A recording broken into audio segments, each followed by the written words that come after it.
Welcome to The Explainer. Today, we are diving deep into the world of a pretty fascinating and frankly sneaky microscopic parasite called Leishmania major. Okay, let me ask you something. Imagine you come back from an amazing trip, but the souvenir you bring home isn't a t-shirt or some local craft. What if it's a tiny organism that's decided to set up shop right under your skin? Well, for a growing number of people, this isn't just a weird hypothetical. It's a real diagnosis. It's what doctors call an imported disease, and it's popping up more and more in places you wouldn't expect. So it's time we meet the culprit behind it all. So, what exactly is this microscopic invader? Let's get properly introduced. Leishmania major is a protozoan, which is just a fancy word for a single-celled organism. But that second part, obligate endoparasite, that's the key. It means this little creature has absolutely no choice. To survive and make more of itself, it must live inside the cells of another living thing. It just can't hack it on its own. Now, scientists, of course, love to put everything in its proper place. This chart shows us where Leishmania major fits into the grand tree of life. You can see it's eukaryote, just like we are. But as you go down the list, you get to its family, Trypanosomatidae. And let's just say this family has a bit of a reputation. It's full of parasites known for causing some pretty serious diseases. And this is the form it takes when it's inside you. The amastigote. It's tiny, oval, and it can't move around by itself. Its entire game plan is to get inside your body's own security guards, your immune cells, and turn them into its own personal nursery to replicate. And this image shows that strategy perfectly. Just look. All of those little purple dots packed inside the larger cells, those are the amastigotes. They have successfully invaded the very cells that were sent to destroy them. It's an absolutely masterful, if a little terrifying act of biological warfare. So we know what it is, but where in the world does this parasite actually come from? And how does it manage to travel from one host to another? Let's find out. Its home turf is what's known as the Old World. I want you to picture dry, almost desert-like environments. It thrives in a huge belt of land that stretches all the way from Africa, across the Middle East, and deep into Central Asia. And make no mistake, this is not some rare, obscure illness. The World Health Organization estimates that globally, there could be as many as 1 million new cases of the skin version of this disease every single year. That's a massive number. So how does it spread? Well, the secret is in its complex two-host life cycle. It absolutely requires 2 players to complete its journey: a tiny insect, the sandfly, and a mammal. Let's break down exactly how that works.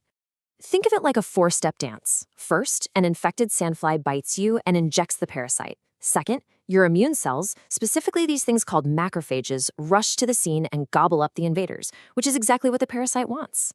Third, once inside, they transform and multiply until the poor cell just bursts open. And fourth, a brand new, uninfected sandfly comes along for a bite, sucks up those infected cells, and boom, the cycle is ready to start all over again. Okay, now let's get to the part that really matters to the person who's been bitten. What actually happens when this microscopic battle starts playing out inside your own body? What's so wild here is this silent phase. For up to a month, this parasite is quietly building an army in your skin, and you have no idea. You see nothing. Then, your immune system finally realizes what's up and launches this huge inflammatory response, which is what creates the classic sore. And while most of these do eventually heal on their own, they almost always leave a permanent scar as a little reminder. So this right here is the absolute crux of it. The outcome of the infection depends entirely on how your immune system decides to fight. It's like it comes to a fork in the road. If it mounts a Th1 response, it activates the right cells, the macrophages, to kill the parasite, and you heal. But if it goes down the Th2 road, it actually suppresses those very same cells, letting the parasite thrive and leading to sores that just won't go away. Your body's choice makes all the difference. So if you've got a mysterious skin sore that refuses to heal, how did doctors figure out if this parasite is to blame? Well, that brings us to the detective work of diagnostics. You can't treat an enemy you can't find. And confirming that this microscopic parasite is present requires some very specific and pretty clever lab tools. This table breaks it all down beautifully. You know, the classic method is to just look under a microscope, but its sensitivity is all over the map. It can easily miss the infection. A blood test? You'd think so, but it's not very useful for this kind of skin infection. But then, look at PCR. By searching for the parasite's actual DNA, it's more than 95% sensitive, and it can tell you the exact species. That's why it's become the undisputed gold standard. All right, once the culprit is unmasked, what's next? Let's look at how this infection is treated, and maybe more importantly, how you can avoid it in the first place. And here we see a really important split in medical strategy. The traditional international approach often uses injections of drugs that, frankly, can have some pretty significant and toxic side effects. In the Netherlands, though, the guidelines have moved on. They now lean on newer, safer options, like an oral pill or a special IV infusion. This is a huge step forward for patient care, fighting the parasite effectively while minimizing harm. Of course, the best treatment is no treatment at all. So, if you're traveling to an area where sandflies live, the advice is really straightforward.